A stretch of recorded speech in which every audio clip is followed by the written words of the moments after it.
Hello, my name is James Olsen from Reality Sales Training, and welcome to the Sales Reality Check. Today we're going to talk about leadership speech and why it's so important for us as salespeople.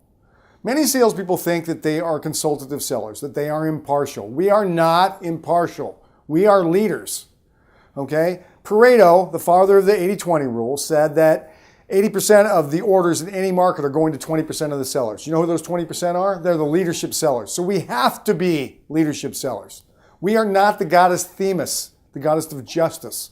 She has a bandana, or she has a blindfold on her eyes, and she has a scale in one hand and a sword in the other. I want you to throw the scale away, drop the bandana, grab that sword with both hands, and lead your customers. Okay, so how do we lead? First off, know what you want your customer to do and tell them or ask them to do it. Most sellers go to customers and say, "What do you want?"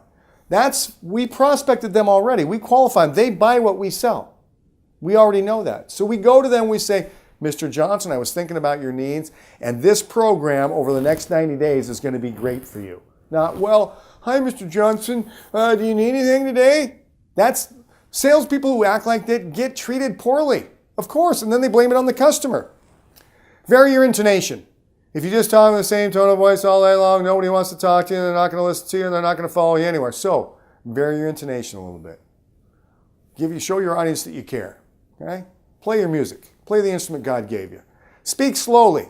Not always, not boringly slowly, but oftentimes to change someone's mind, if they give us an objection, we say, "Well, that's a very good point, Mr. Johnson.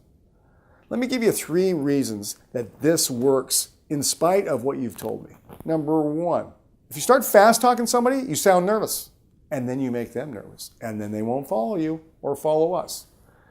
Might, maybe, possibly, get rid of all those.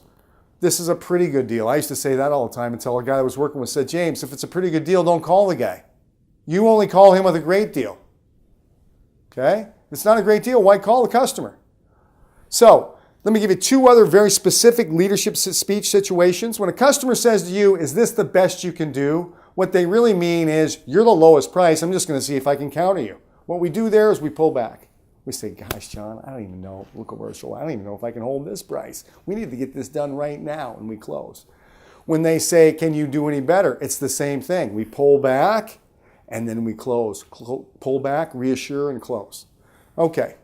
So I'll just go over it one more time. We must use leadership speech in our sales because 80% of the business is going to leadership speech sellers. Thanks for tuning in. My name is James Olsen with Reality Sales Training. Appreciate you coming by for the Sales Reality Check. And until next time, let's go get an order.